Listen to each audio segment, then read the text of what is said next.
Come get the tea from me. LVB. Hey everyone, and welcome back to What's the Gossip, and today I'm joined by professional nuisance Mark Byron, who's appeared on X Factor, Shipwrecked and Big Brother and describes himself as always looking gorgeous. He even uses tarot cards to decide what outfit he should wear on a daily basis. Is this all still true, Mark? You know what? Most of it is still true. I kind of laid off the tarot cards. I definitely found my own sense of style. So they were no longer needed, but everything else is absolutely spot on. Thank you so much for having me, Leigh. This is going to be a lot of fun, I can tell. Who on the other side of the tarot cards do you think was influencing your style? Was it a dead celebrity? Was it Princess Diana? Who do you think was there? Do you know what? It was all of the spirits throughout history who had fantastic dress sense. I'm thinking like Queen Elizabeth, maybe Cleopatra popped up, you know, the really glam ones through history made sure I was looking decent. But have they ever led you astray? No, never. I always look fantastic. What are you talking about? How are you coping with lockdown? Because I've known you for over 10 years and you're such a social butterfly. So how is this affecting you? I am a social butterfly. Usually I'm out for dinner with my friends 3-4 times a week, every week. So I'm missing that a lot. But you know what, Leigh? I'm a positive person and I just kind of try to live in the moment. And now there's nothing else we can really do. So I'm just taking it a day at a time, making sure that I achieve at least one thing every day, whether that's something big around the house or, you know, going for like a really big run. Just one thing that I can make myself say, you know what, I've completed that. That's fine. So I'm not like completely wasting my life. But you know what, I'm just glad I'm safe. My friends and family are safe. And I'm just wishing this is over sooner rather than later so I can get back out again. So you just said that you like to keep busy, you like to go out for a run. What outfit do you actually wear when you go for a run? Because I can't imagine you ever taking off your turtleneck and blazer. Believe it or not, my running top, it is like a turtleneck almost. It's got like, it's a quarter zip, but I zip it all the way up. So I found what really looks nice on me is a quarter zip, some shorts and trainers. Believe it or not, I actually style it out. The only thing is obviously the blow dry doesn't really help.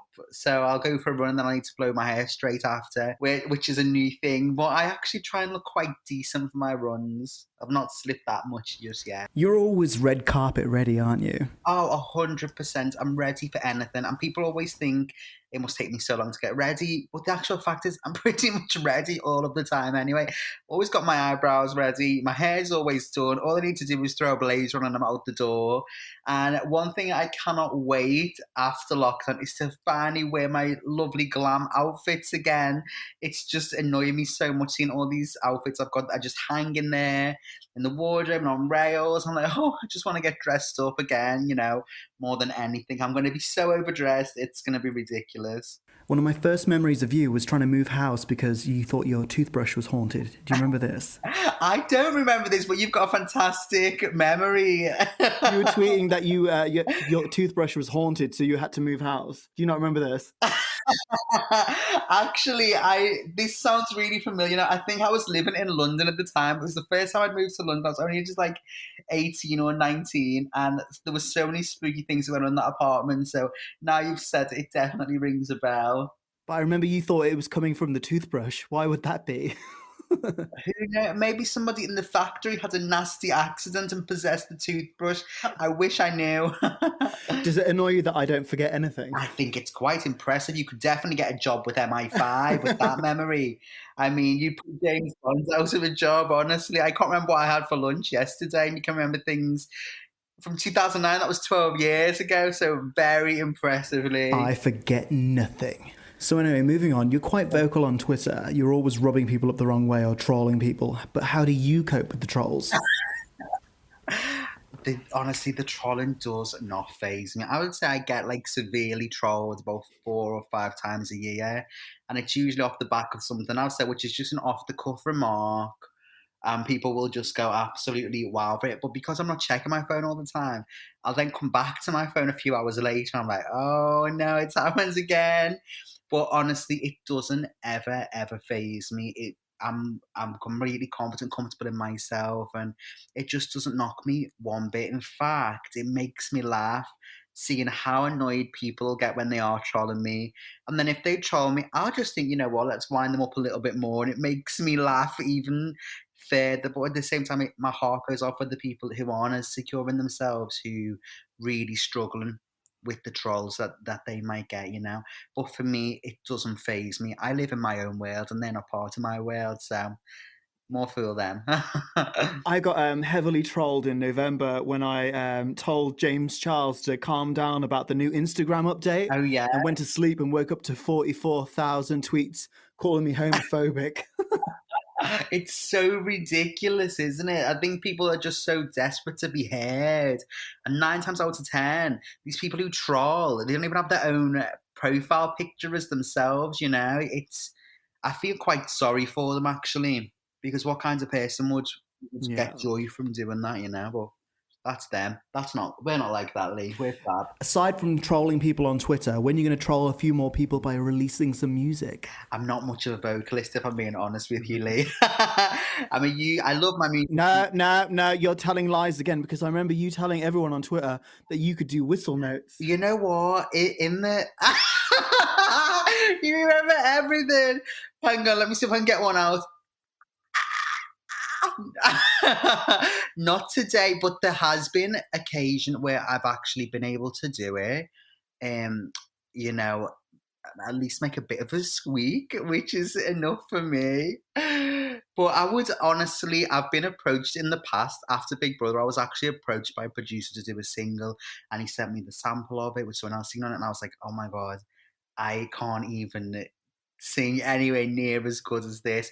But you know what, Leigh? I say, you know, you just say yes in life, and who knows, never say never. One day I could have a single out there, but it would be heavily auto-tuned and definitely not like a ballad. It'd be, you know, a bit of a pop number, something really upbeat, 100%. So with your lack of talent and vocal ability, what possessed you to go on X Factor? It was just something that I thought would have been a lot of fun. You know, during that time, like 2000 and what was it, between 2009 and 2012, it was just the biggest show on TV. Everyone obsessed with it. It made real stars, and it was just fun.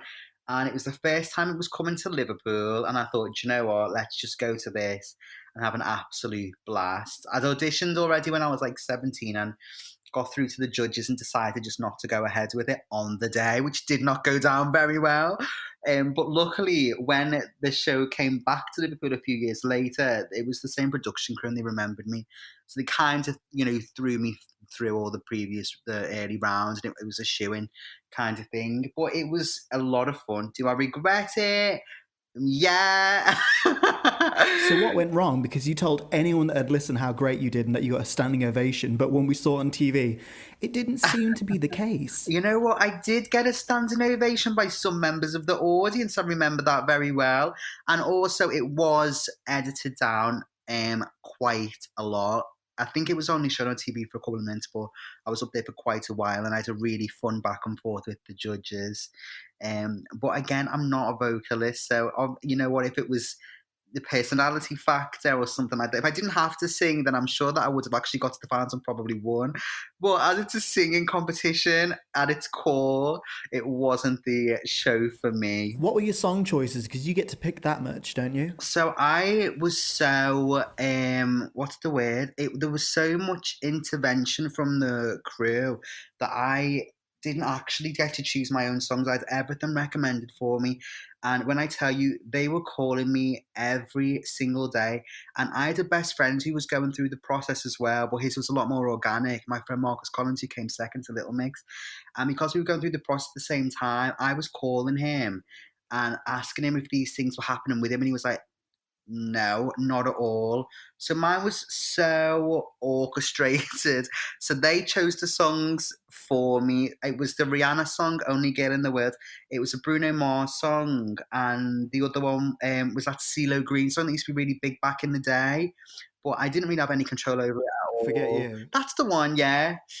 So mine was, you know, you definitely have the real auditionees who, you know, the real stories and you put the heart into it. But mine was just like, it wasn't the same. it was, you know. Could you give us a cheeky a cappella of that Rihanna song? I'm afraid I couldn't. Absolutely not. I'm sorry, Lee. It's not happening. I've blocked up from memory.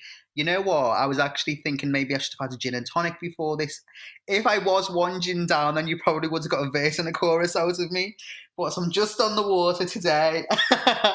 There will be no singing from my So end. not only were you on X Factor, you were actually on the original run of Shipwrecked when it was on T4. How was that? It was how can I describe it? At the time I thought it was incredible. I was only just 18. I was a baby and I was flown out to the South Pacific and I spent like what 4 months on an island. I was the first one on the island and I was the last one off it. And at the time I thought it was really incredible. And what an amazing thing for an 18-year-old to go through. It was but then looking back on it over the years, I don't feel as fond now with my knowledge of TV and how production companies should treat you and aftercare. So it's knowing what I know now, it's definitely tarnished a lot of the memories of Shipwreck, to be honest with you. What do you mean by the production didn't handle you correctly? What does that mean? Absolutely not. Like, do you know what? Obviously, I did Big Brother, and Big Brother look after you from the minute you're a housemaid until like years afterwards. I'm still in contact. I was on Big Brother 6 years ago. I'm still in contact with production, even on a friendly level. The psychiatrist, people like this, you know. And with Shipwrecked, considering Mm. it's so much of a more difficult experience because it's all filmed in advance, so you have zero contact with the world. At least on Big Brother, you can do live tasks and you hear the audience and things. And not just that, but also so Shipwreck don't give you any sort of like remuneration at all for participating in this show that was on Channel 4, obviously on T4. So they had the budget, it had advertisements to not even be paid a daily fee. Luckily for me at 18, it was fine. I was still living at home. But then obviously when it's a Big Brother and you get your fee for being in the house, your daily fee, which covers everything at home. So imagine coming out of Shipwrecked, half the cast were unemployed and skint after spending 4 months on a desert island, and then it was completely any contact with crew was pretty much cut afterwards. I don't recall ever speaking with a psychotherapist or a psychologist afterwards. And adjusting from going from Shipwrecked into normal life was a million times harder than adjusting from Big Brother going into normal life. So that it was an amazing experience. It definitely, learned a lot about myself. But if they came knocking tomorrow and asked to send me back, I'd say absolutely not, no way. So personally, what was the worst thing that happened to you on Shipwrecked? See, this is the thing. During it, it was fine. There were a few bickers and a few fallouts, and I'm a very competitive person, so I was really unhappy that I never won. So there wasn't any negatives on the island. It was just more afterwards. Like you kind of from going from this thing where you're so into it, just you cast and crew, and with that, you obviously you see your crew, to then going away for like 3 4 months before it actually aired, maybe longer. It was just a very lonely feeling afterwards. You almost feel like you can't relate to your friends because you've been through this huge, huge thing. You've been living on an island for months. I felt like I couldn't really relate to anyone. The only people I wanted to speak to or be around were the people who I was on the island with. And to be honest with you, I had nothing in common with any of them really. So it was more difficult afterwards. It got to the point actually where me and a few of the other castmates, we actually moved in together. I just found it really hard to go back to my normal friends and everything after the show. And I think that if there was a more of a clear like exit by the psychologist and the production company, then it would have removed any of that. But hopefully, because of the lessons that people have learned now with reality TV and how you need to really look after your cast, hopefully nowadays, they've learned from that and it doesn't happen anymore. So moving on to your big one, which was Big Brother. How many times did you audition? Because I know you auditioned a good few times. How many times did it take to get you in the house? I auditioned twice and I was offered it twice. So I first auditioned when I was 18. So and it was it must have been Big Brother 2009. And I was offered the show and I had not come out of the closet yet, even though everyone knew I was gay. You And know. I was like, I can't come out before I go on the show. So I actually turned down the show. And then when Big Brother started on TV, I was so bitter and I needed closure. And that's the only reason I applied for Shipwrecked. So it all happened in the same year. I only went for Shipwreck because I turned down Big Brother. And then obviously I went back for it in 2014. And similar to what happened on the X Factor, one of the guys in casting was one of the same people who offered me the show all those years before, 6 years before. And he remembered me, and again I flew through. And after the show I was so grateful that one of the big bosses, Dennis, he told me that when they first saw me and the audition in Manchester, he actually wrote on my form automatic housemate, which just meant the world to me.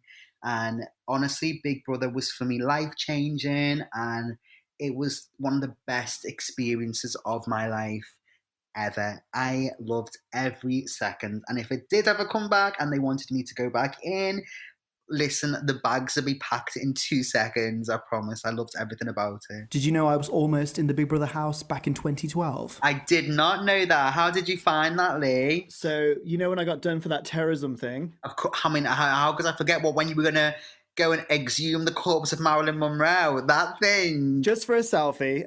So basically, they contacted the people representing me at the time, and they said, would you be interested in doing Big Brother? And I was like, oh, yeah, because obviously we know Becky, you know, you, me, we know a good few people that had been in the show. And I thought, oh, you know, it's only fair, it's my turn. So basically, I had to go down to London, but they made me bring 6 changes of clothes. Yeah. And basically, this was before they'd even started doing the auditions. They filmed all of my audition footage in one day in Wembley. Oh my God. So what was your favourite part of being in Big Brother? You know, I'm a massive fan of the show anyway, and just being part of it. I remember the first time I went into the diary room, couldn't believe it. But honestly, I loved the tasks so much. And just having like no responsibility, not that I've got many responsibilities, you know, but just having no responsibility, just waking up every day, something fun and exciting is going to happen. And it was going to be just a blast. Honestly, everything was so much fun. Even though there were a lot of people in our house who didn't particularly get on much, when it came down to it, we were a really, really good gang, you know. And I've only got fond moments of it. From the minute I went in, obviously, I wanted to win. I didn't win. I did win some prizes in there, which was really nice. But yeah, honestly, I loved every single second of it. Was there any standout moments for you? It would be too difficult to pick one standout. Again, it would probably be the task. So I remember when I first went into the house, I was so nervous. And within half an hour, I won £5,000. And I was like, this is going to be a really good summer, you know? Just making and bonds with everyone. And honestly, I just get so, my heart feels warm when I think about that 10 weeks I spent in Elstree, you know. I loved every single moment. But looking back, is there anything you wish you hadn't done? Absolutely. I always say no regrets, to be honest with you. And while I was, you know what, it's one of them things where you can kind of, so there was, so at one point, there was just only me and this one other gay guy in the house called Christopher. And he's the nicest guy ever. He's so, so lovely. And it just kind of happened that because we were the only gays, we would just kind of gravitate towards each other. After a couple of drinks, shall we say. And I really feel like, looking back on it, one of the things I was most criticised on as well was that I just wasn't very fair to him. I always think if you're not interested in somebody, then you shouldn't pursue anything with them. And obviously, I wasn't interested in him in that way, but I still kind of pursued things with him. And I don't think he ever knew really where he felt with me. And I really think that cost me quite dearly, actually. So I'd take that back. I would have just kept it friendly with him. There would definitely have been like no smooching in the store cupboard out of the view of the camera. But you know what? You live and you learn, and that's how I felt in the moment. So what can I do? So you basically, you were bored. You know what? No, I would never, say that I'm pursuing someone's attention because I'm bored. That's what you just said. Well, you know what? I said it in a nicer way. He was a lovely, but no, because I loved. But that's what you meant. Maybe that's what you meant. Oh, I loved his friendship as well, and I do just wish we kept things friendly. Like, we only kissed. Like, obviously, would never do more than kiss on TV anyway.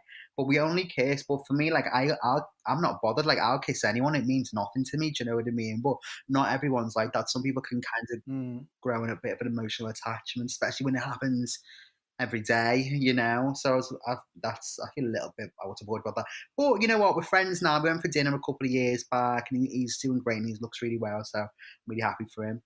Oh, if you could have put yourself in any other Big Brother house, which one would you pick and why would it be number 7? Believe it or not, it would actually be the one that was 2 or 3 years after my one. I remember watching it from home, and it was the one that had like Chanel McCleary, Ryan and Yui were in it, and I was watching from home, and I was like, why Oh, yeah, that was was a good one. Yeah. why wasn't I in this house? Like this house is so me. I bloody knew half of the cast anyway, but that was the one I was watching. I was thinking this will be perfect for me. But as a viewer, I mean, I was obsessed with Big Brother. I loved the series, and I can't name them by number. I'm not that good, but obviously, I loved the series with Makosi, Charlie and Chanel. My favorite series of all time. I could watch that front to back, back to front, 7 days a week. There was some really iconic ones on Channel 4. Charlie is an absolute icon, isn't she? Charlie is an icon. She's so funny. And even now, she's exactly the same as she was in the house. She's so funny. I've been lucky enough to work with Charlie loads of times, and she's an absolute blast. She's probably my favourite housemate of all time, ever, bar none. Why do you think Endemol didn't end up using her reality TV show, Charlie's Angels? This is news to me. I know nothing about this. What was she going for a reality show? Did you not know this? No, tell me more. It was basically cheaters, except she went round exposing people. So she turned up shouting at someone's house or outside of the car park. That sounds gold. That sounds really, really good. They filmed it around the same time as Princess Nikki, and obviously they used Princess Nikki because that show gets some rotation. But Yeah, Charlie's Angels never went anywhere. that would have been fantastic. Why do you think? No idea. No idea. Maybe, turning up at people's personal houses and shouting through the door isn't the best idea. Obviously, it's gonna be a bit difficult to get someone to sign a release form after they've been outed as a cheater on their own front doorstep. So maybe the people who were participating in the show weren't very happy about it. That's one reason I would guess. What would you say? I think pretty much the same. I think they probably couldn't get enough things signed because you obviously need to sign a release to get these things on TV, and I think they obviously hit a wall, especially when she agree. starts. Because did you ever see the footage where she turned up to the Big Brother auditions to cheer everyone up, and she argued with everyone in the queue? She is gold. I'm obsessed with that. I have been for like 15 years, and I make no shame. I remember the first time I met her anyway, like, after Shipwrecked, but then I hadn't seen her for years, and we both got booked to do a Big Brother task together. The series after, and I got to go back in the house with her, and it was so much fun. We just drank wine and gossiped all day. And at one point, we're driving around on a golf buggy. I was like to the production, I was like, "Can you just make a show of us two? Like this would be gold, you know?" But yeah, she's fantastic. We've both met a ton of housemates, but who's been the worst one you've met? Oh, that's a difficult question. To be honest with you, everyone has always been really, really nice with me. Before the show, obviously being on it, they were a lot nicer. I think more because I was from the social media generation where a lot of the Channel 4 ones were really not. But I can't remember having a bad experience with a single housemate who wasn't on my series. Yeah. All the bad experiences have been ones with people who I was in the series as.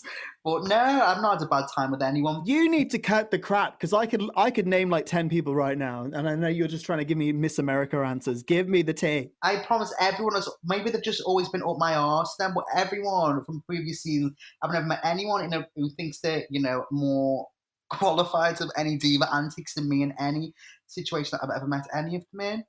And that is honestly hands on heart truth. Maybe I'm the nightmare. Maybe that's what it is. I want to hear your list and who's been Jerry fucking Greek or whatever his name is. See, Jerry is always so sweet with me. I've seen Jerry quite a few times over the past years, and he always gives me a big hug, and he's always super sweet and lovely. Who else? Turn him down then and see how he behaves. Oh, really? That's the tea, is it? Yeah. Blind Mikey from Big Brother 9. How does he troll you? He's blind. I don't know how he tweets, but he was tweeting and he was sending me abuse. I think it had something to do with Luke. Of course, Luke. Oh my god. Well, I can't say I've ever heard of that before, but I'm not surprised. We do, however, share a mutual friend, Alex Leigh. How much do you Oh my love God, Alex? I love Alex. Do you know what I really love about Alex? More than a lot of things. We not only do we share the same birthday, but I would say that we were in our series, both of our series, we've kind of edited in a similar fashion. And we our experience, hang on, let me say properly, because it's something that's really important to my heart. Mine and Alex's Big Brother experience is like a mirror image of each other's, exactly the same. And that is one of the reasons we bonded so close after the show. She was like my soulmate, and honestly, even now I haven't seen her for a couple of years, but I love her so much. And she is, I always say, if I could travel with someone, she's someone I could travel the world with, and I would not ever get tired of her company. And not just because I'm vain and she reminds me of myself, but honestly, it was like the stars aligned. Our entire Big Brother experience before and post the show and during the show, it was like a mirror image. And it really meant a lot to me. She really helped me with a lot of difficult situations. I like to think I helped her as well. And I think she's fantastic. She's an absolute glamour purse, isn't it? Do you remember that Manchester Pride Day that we spent together with her and Ryan? Yeah, how could I forget? Of What course, a that was an day. absolute. Oh my god! Wait, was it right? Was it the time? Was Ryan Rookledge there as well? Ah, yeah, I just Ryan. remember. Yeah, do you remember? He'd just come out of Big Brother, hadn't he? Yeah, he had. We had been the night on the Friday. We'd been at an event, at Ampika from the Real Housewives of Cheshire's salon. And then we were like, oh, we just remembered, oh my God, it's Manchester Pride this weekend. So Alex drove from Newcastle to Cheshire, picked us up. We went straight from Manchester to, sorry, went straight from Cheshire to Manchester.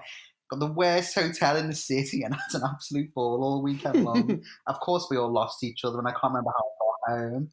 3 days later, but I weighed about 6 stone and I look like I've been run over. Do you remember we were all stood in front of the main stage using some random flag as a umbrella? Now this is where your memory fails you, because I lost you all going in. I never went in the main stage. I lost you guys like 5 minutes before you went in, and I couldn't find any of you. And I was about to go home, and then I bumped into some random guy I'd met in the party the night before. And he's like, "Where are you going?" I was like, "I'm going back to Liverpool." And he's like, "No, you're staying with me." To stay with him and his friends. I never got in the main stage, and I didn't see. I'm getting flashbacks. I didn't see Alex again until 5 a.m. in the morning, like walking down the street, and she was in a chippy with my other friend Bryan, and I went absolutely ballistic on them. You've never heard screaming like in your life. I was furious. And I was like, "You left me 12 hours ago!" There was a big, massive group photo of all of us stood on Canal Street, and we all looked like we're dressed to go to some black and white party event. I'm thinking of 2 different times, because that one when we were all glam, I remember I had an olive green blazer on. That's correct. Hang on, you're the only one that had a touch of colour. Yeah, that year. So that was a different occasion to the one with Ryan when Ryan Rookledge was there. Ryan Rookledge was there the year before. No, that was the same year. 100%, because I had a blue blazer on. No, it definitely wasn't. That one, it was you, me, Alex, my friend Ben. Do you remember Ben? Yeah. That guy Alex is friends with, who's the drag queen. That was a completely different year to the year that me and Ryan Rookledge and Alex turned up. That was. See, I remember an occasion by remembering my outfit. It's your superpower. And I 100% wore olive green that day, and the year before I wore a royal blue blazer. You said after Manchester Pride weekend you were like 6 stone, because obviously you'd been out the entire weekend. What are your diet secrets to keeping in shape to make sure those blazers really pop? Well, you know what, and I don't publicise this for anyone, and would never encourage it, but I actually use a thing called Saxenda. Also, it's marketed as the skinny jab or the skinny pen. I'm actually on it at the moment. And I'll use that, and I don't endorse it or recommend for anyone to use it. It's completely personal to me. I use that about 3 or 4 times a year just to get a few extra pounds off. But I know I'm not overweight. I'm a medically probably shouldn't be using it at all. But it's what works for me. So Do you remember in 2009 we were sharing tips on green tea and having constant diarrhea? you know what? I was actually thinking of going back on those teas. Those teas got me so snatched. I was tiny. I remember they used to comment or push each other on to be as skinny as possible. How bloody toxic is that? But I remember that well. The teas were fantastic. We were always on BBM, do you remember? That's it. Yeah, I was like, what? Which ones did you buy? Do you know what? To be honest with you, I might go back on them too. They're brilliant. And you know, you can still get them from Amazon. Honestly, I've seen them because I was considering getting them. But then I got my skinny pen instead. I remember the giveaway that you'd gone on to Big Brother was you messaged everyone on BBM that you had a new Twitter account. I was thinking, what's he Yeah. up to? And I thought, oh, I know what he's doing. What were you trying to hide on Twitter at, Mark? Nothing at all, but I just wanted to start completely fresh. I think I'd been probably a bit opinionated on the old Twitter and maybe mentioned like people in the public eye. And I thought, you know what? I only had about 3,000 followers anyway. So I thought, let me just delete it completely and then I'll start fresh. So I literally made a new Twitter and gave the control over to like my friends and family to run it for me. So I made it for Big Brother and I've still got it now. So I'm happy. Do you remember when you tried to make let's have a Marky Christmas happen? I say that every year. Honestly, I write my Christmas cards Marky Christmas. I always say Marky Christmas. Yeah. So bloody narcissistic. I'm taking Jesus Christ's birthday and naming it after me instead. But I do that every year. It's always Marky Christmas. You said you used to like getting 4 blow dries a week. How are you coping now having to do it yourself? I'm just not coping, if I'm being honest with you. This is the thing. I know it probably sounds a little bit disattached from reality, but it is the thing I'm struggling with the most. But my hair is growing like wildfire. It's so thick and healthy, and it's actually quite nice to just leave it. Well, I don't leave it, like deep condition it and just kind of not be done all the time. So the days come when I do blow dry, I just feel extra, extra special rather than feeling normal special all week. It's better to have that amazing push, being like, wow, I feel really glam now. So at the minute, I'm only blowing my hair myself about once or twice a week. And how are you maintaining your eyebrows? They're not. I nearly swore then. They're not. They're in terrible condition. So the thing with my eyebrows are, even though I'm dark, the hairs on my eyebrows are really fair. So I like them to be as enormous as possible. So what I do is all the fair and the blonde hairs, I tint them all black. And when they are tinted, my eyebrows look enormous. Whereas now they're not tinted, they look really small. Well, for me, they look small. Other people would say that they're probably huge, but for me, I think they look really small, which isn't great. But you know what? No one's really seeing me. By the time we finally do come out of this lockdown, I'll get my hair done, get my eyebrows, and I'll be glam again. I've been sending smoke signals to my eyebrow lady to come save me. Help me! SOS! Oh, really? Oh, my God. What? I need professional help. I can't do them myself because my eyebrow hair is, when they grow really long? Yeah. Yeah, mine is like old man eyebrows. So I have to have them like completely trimmed, all threaded. I am actually an eyebrow professional. I can't cope. I had a brow bar for 3 years in Liverpool. So if you were in the area, Leigh, I would invite you to my support bubble, and of course, I would do your eyebrows for you. Your support bubble to do my eyebrows. So luckily for us in this lockdown, however, we have 2 seasons of Drag Race to watch. Which one's your favourite, 13 or the UK? Oh, UK 1,000,000%. Who's your favourite? It is, again, like the last. My favourite is Ahura. I think she's hilarious, so funny. Her like master interviews, I'm not sure what the name is, confessionals, whatever you call it, are gold. She is such a breakout for me, honestly, and I really hope she does really well, because at first I thought, oh my God, she's just a typical catty bitchy, but you can tell she's really got heart and she's got natural humour. And I don't know when this is going to go out, but obviously for us, tonight's episode is going to be Snatch Game, I cannot wait to see who everyone pulls out of there. Who would you do in the Snatch Game if you had the chance to do it? Oh, I would probably, I'm a Scouser, so obviously I'd like to see Cilla Black, even though I can't sound anything like her. I'm not good at impressions at all. Or I'm quite surprised no one's done like Shirley Bassey. She's like a drag queen anyway. She's got that super theatrical speaking voice. Or there's someone who's a bit more niche. I'm obsessed with the Real Housewives of Melbourne. And, you know, Gina from The Real Housewives of Melbourne is so iconic. I would love to do Gina. That would be mine. Who would you be on Snatch Game, Leigh? Nikki Graham. Oh, who else? Who else? I would love to see Nikki Graham on Snatch Game. That'd be fantastic. I'd be, even though she's an icon, a Big Brother icon, and completely different caliber to me, I would be so jealous. I'd be like, oh my God, I can't believe she's on Drag Race. But I agree. You know, she is legendary, and, you know, that'd be fantastic to see. Who knows? Maybe we'll see Nikki Graham on tonight's show. What did you think about last week's episode when Rue went absolutely apeshit on Joe Black's H&M dress? I think it Do was. you think it was warranted, or do you think it was a bit... No, it was 100% warranted. Joe let herself down. Now, listen, I've seen Joe perform only once, and it was completely unplanned. She was performing in a pub in East London. I don't really spend any time in East London. I live in Hampstead. And I was blown away. She was standing on the bar, and she was singing the song from Aristocats, and the entire pub was loving it. And she's such an incredible performer.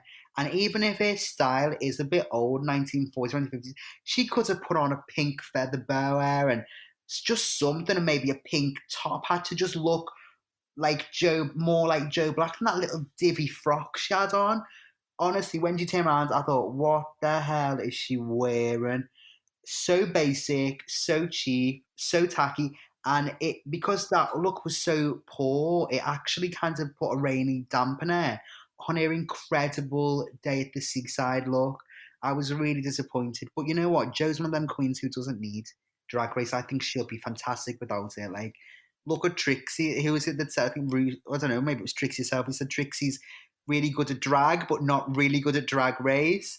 And I think the same is for Joe Black. Mark, Trixie won Drag Race. Yeah, but Shangela was robbed. Trixie should not have won. I was livid. So you said that Joe's dress was too basic, too pedestrian, all of these things. So how do you feel about Tia Coffee? Oh my God. Tia Coffee, neither. I'll have a gin, thank you.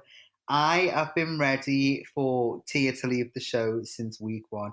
And okay, she is charismatic and she's really self-deprecating, which makes her probably more likable than someone cocky like Taste or Ahura. But if fashion is criminal, like it's actually getting worse week by week. That the reveal outfit she did, revealed that red, you know, I nearly swore then because I'm getting so angry. That red, you know, like Spanish, you know, flamenco joke shop dress was just abysmal. Yeah. The ice cream cone that actually looked like it looked like, you know, a Japanese dumpling. It looked like gyoza. I thought, what the bloody hell she come as? I didn't know what I was looking at. And to be honest with you, I'm dreading to see what she comes out nice. Were you filled with rage when she said, okay, I'll step it up next week, every week? Livid. I mean, imagine being off for 7 months. Look at Sister. I mean, what a transformation. That is stepping it up. And then the Tia's come back. If that's Tia's idea of stepping it up, I'd like to see what his staircase is like in her house, because that ain't no step, I'm telling you. That was absolutely nothing. So it was definitely disappointing. I'm ready for Tia to sashay away for sure. Was the hair ripped from your scalp when Ginny did a runner? You know what? I, like everybody else, saw all of these rumours about Ginny telling Rue to F off and there were going to be a massive brawl on stage. And I was completely ready for that. And everyone was hyping it up on Twitter before it even came out. Actually, when she did walk off and a reason behind it, it was the first time I actually liked Ginny. But you know what? She's done her own way. She's been a rebel or rude or, you know, punk or anything or disrespectful to ruin production, which is something that's really important to me, like being respectful to production. I thought, you know what? She didn't want to be in the show. Sister's here, mate. Sister does want to be in the show. I thought, good on you, Ginny. That I actually thought that was a really, really human moment of her and really nice. When when this Ginny Lemon monstrosity character, whatever you want to call it, actually dropped, and it was nice to see the real hair. Wouldn't you have been more gagged if Rue sent Sister home regardless? I mean, that would have been gold. Look, I'm a Scouser, okay, and Sister has big shoes to follow. The Vivian is a Scouser. Scouse drag is really high caliber. And when Sister first walked in and opened her mouth, I thought, there's no way she's from Liverpool looking like that. I couldn't believe it. Even in her boy look, she's not a Scouser. What are you on about? Maybe she's from London and spent like a week in Liverpool for uni or something. couldn't believe what I was seeing. But you know what? Maybe before it was maybe a money issue or something like that, because she's come back and I think whatever she's done to her face, I mean, there's a lot of filler in there. It looks fantastic. The new nose, the cheeks, she looks fantastic. She looks like a Scouser now. I'm not loving the new teeth. Who do you want to win? Who do you think will win? I want a horror to win, and I think Lawrence Chaney will win. Oh, that's exactly the same as me. I think Lawrence is going to just pip it because they keep trying to force his name on us. Yeah, and Lawrence Chaney. yeah, he's nice and funny and lovely, but you know who's really funny? Like every moment, everything that comes out of his mouth last year had me falling about. Like, and if Lawrence is a comedy queen, and you're going to be falling after like one of the best comedy queens ever, who didn't even win, do you know what I mean? But like Lawrence is she's got the look. She is funny. She is charismatic. I don't know. Can I see her like doing like having worldwide domination? Can I see her doing the things that the Vivian's done?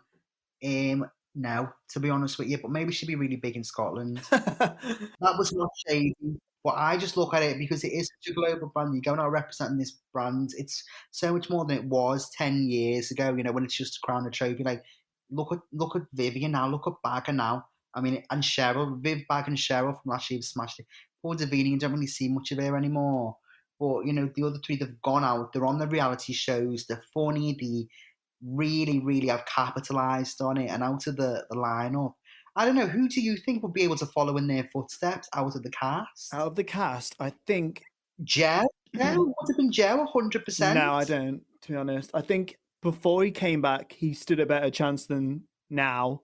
Because he's kind of been turned into it. Oh, yeah, definitely. I think when he left the first time, there was some sympathy because, you know, he's so established and he's so professional. To come back wearing a H&M dress when you've been doing drag for, 50 years, you really should have had something better to wear. Yeah, I couldn't agree more. I really thought Joe was a shoo-in to win. I could see Taste doing well, actually. Yeah, I think in the long haul of it, I think a horror will probably do the best out of everyone. If you look at the maths and what happened with, say, the Vivian and Bagger, I think by default Bagger's slightly doing better than the Vivian in the long haul. I don't know. I don't really know, but I know they're both doing incredibly well, and I'm so happy for both of them. I count them both as friends, and I'm really overjoyed that they've had the success that they've had. And I every time they're on TV, I can't wait to watch it. They're on TV tonight, and I just love it. Them two together is absolute gold. So you're pretty much the president of Scousland, and on Monday I recorded with Liz McLarnon. Oh, fantastic! And I gave her a preview of my Scouse accent, and she gave me a lesson of how to do it properly. Would you like to hear the results? Oh, 100%. So this is my Scouse accent, just for you, Mark. Go for it. It's like a dog trying to teach his chick how to quack. Is that good? Can I get it one more time? Okay. It's like a duck trying to teach his chick how to quack. No, for me, it's not there just yet. But it's good. Somebody not from Liverpool would definitely think that was a really good Scouse accent. But for me, there's just... It does still sound a little bit forced. You want it to be really natural, be sing-songy as well. And I go up and down more than most Scousers when I speak, but you need to have that like melody in your speech as well. I'll try it one more time. Try it one more time with my advice as well. Slow it down. Okay, you ready? It's like a dog trying to teach his chick how to quack. Better. That you sound a bit like the Beatles used to talk back in the 60s. That like really soft, like Liverpool. Maybe you could pass like somebody from the Wirral now. But you know what? You're getting there. You're 100% getting there. What's the phrase he's saying? It's like, go on. It's like a duck trying to teach its chick how to quack. I heard it in a Liverpool McDonald's, and I've been obsessed with it ever since. Okay, because you know my accent's nowhere near as strong as it used to be. So let me just get it back up. It's like a duck trying to teach its chick how to quack. That's the same as mine. Not to my ear, it's not. Because I can't believe how difficult it was for me. Born and bred in Liverpool to just put on a strong Scouse accent, like exert it. You can tell I don't live there anymore, you know. I've had to tone it down, otherwise no one understands me. All right, then, Mark, this has been great having you on. I hope you enjoy Drag Race tonight. Yeah, it was fun. Thank you so much. You've really entertained me. All right, thanks, babes. Bye. Bye. Come get the tea from me.